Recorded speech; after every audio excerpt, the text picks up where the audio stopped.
for retirees, not just us, retired educators. This would also be the same thing for retired city, county. How do we, just a show of hands, how many non-state? If you're a city or county public board, no Billy, public board, non-state. All right, this process also includes locals. The only difference is instead of the legislators and the governors putting it in the budget, it would be the commissioners, the public board members, or the municipal officials. It would be treated in the very same way. And how it is a piece of legislation passes that sets up the process. And it then makes it a budgetary process. It's mainly an open-ended bonus is how it works, but everybody would get an increase in their check every month. And so we don't have to come back to the legislature. We don't have to go to the cities and counties. It's just a bill that's passed. If they can fund it, they fund it. Now, the only downside of it is if they don't, there is an out for them. It becomes a budget issue, so in a year, they may not fund it. So you may get it this year, and then if the legislature didn't have money or the county didn't have money, they may not fund it one year, and then they may fund it the next year. But the thing is, it's always there for them to fund.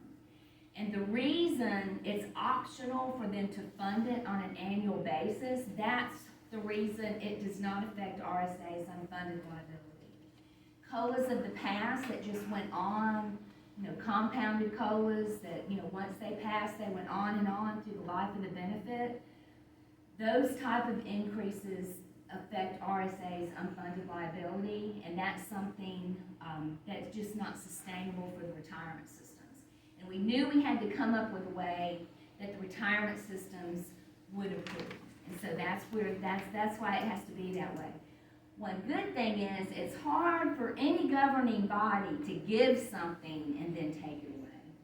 And so we felt pretty confident that these would pretty much be ongoing, but they would be budgeted and funded every year. It's also very transparent. The legislature or the city, they would know exactly what that cost is.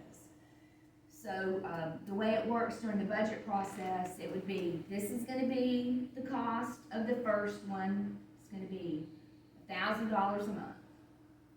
And the state would either approve it or the cities would approve it or not. Well, what happened last week is our bill that passed the House unanimously, that process bill, passed the House unanimously.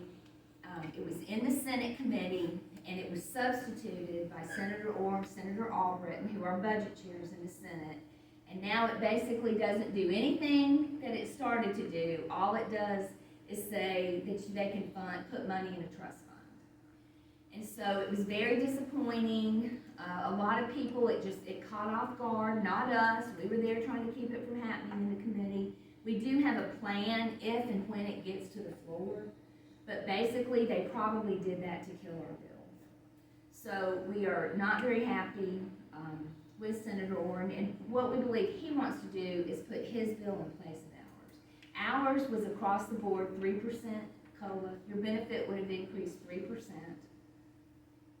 Also, people eligible, there was no cap. You can make whatever, there's not, the average benefit in ERS is $21,000. Of course, there's some people, like when Dr. Bronner retires, there's no telling how much his is going to be.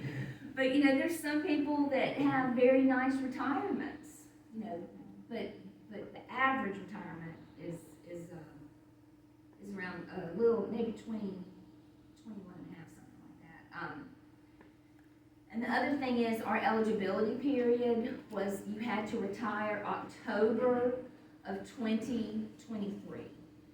So, and we're calling it a benefit increase because of inflation. There's a lot of people, of course I said I got my first check, and I see what the amount is, but I can just imagine 10 years from now, my check's not going to cover what it will cover today. And I know that's where a lot of you are with inflation. And that's why we were doing this 3% increase. The cost of this 3% increase to the general fund budget is $5.8 million. It is very small amount out of the budget. So it comes down, it's not really the money. They say now the educators have a similar bill, and the retired teachers, and some of you may know retired teachers or be married to retired teachers, or the educators part is around 50 million. And they say that basically is part of our problem. They don't want to do something for us that they can't do for the teachers. So, we were, like I said, it was a very tough week. Gaming basically is foreshadowing everything. There's a caveat in the gaming legislation too. So originally, and we were contacted the end of last year by members in the House that were looking at the gaming. And so I'm going to discuss this since we're involved in it.